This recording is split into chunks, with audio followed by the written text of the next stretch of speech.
গণভোট নিয়ে বিএনপি ও জামায়াতে ইসলামীর পাল্টাপাল্টি অবস্থানের মধ্যে আইন উপদেষ্টা অধ্যাপক আসিফ নজরুল বলেছেন, গণভোট কবে হবে সে বিষয়ে প্রধান উপদেষ্টা দ্রুতই সিদ্ধান্ত নেবেন। বৃহস্পতিবার 30 অক্টোবর উপদেষ্টা পরিষদের বৈঠক শেষে রাজধানীর ফরেন সার্ভিস একাডেমিতে এক সংবাদ সম্মেলনে একথা বলেন উপদেষ্টা আসিফ নজরুল।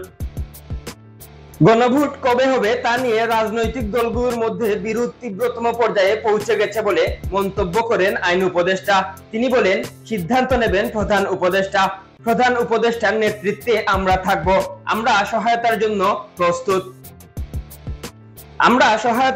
থাকব।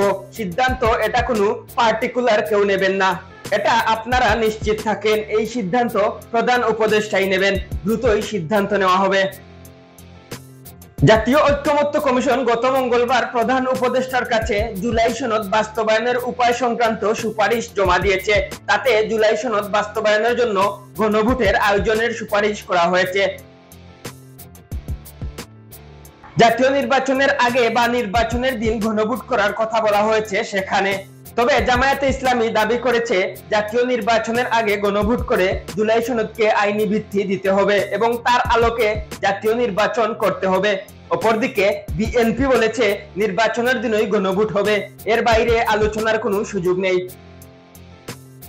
জুলাই সনদ বাস্তবায়নের সুপারিশ নিয়েও ক্ষোভ প্রকাশ করেছে বিএনপি। জুলাই সনদের বাস্তবায়নের সুপারিশ নিয়ে দলগুলোর এই পাল্টাপাল্টি অবস্থান নিয়ে কথা বলেছেন আইন উপদেষ্টা অধ্যাপক আসিফ নজরুল। তিনি বলেছেন, 270 দিন আলাপ আলোচনা করার পর রাজনৈতিক দলগুলোর বক্তব্যের মধ্যে যে অনৈক্যের সুর দেখা যাচ্ছে তা হতাশাব্যঞ্জক। এই তীব্র বিরোধের মধ্যে সমঝোতা দলিল পাশ করা সরকারের সামনে একটা চ্যালেঞ্জ এনে দিয়েছে। জুলাই সনদ নিয়ে অনৈক্যের প্রভাব জাতীয় নির্বাচনে পড়বে কিনা এমন প্রশ্নের জবাবে উপদেষ্টা বলেন, যে যেটাই বলুক, আমরা ফেব্রুয়ারির প্রথমার্ধে জাতীয় নির্বাচন করব। ফেব্রুয়ারির প্রথম দিকে জাতীয় সংসদ নির্বাচন আয়োজন করতে আমরা বদ্ধপরিকর।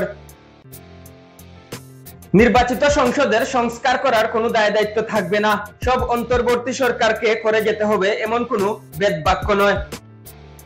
সরকার যতটুকু পারে করবে, সম্ভব হলে সবই করবে, তবে তাতে রাজনৈতিক দলগুলোর ঐক্যমত লাগবে। ডেস্ক রিপোর্ট, আধুনিক কাগজ।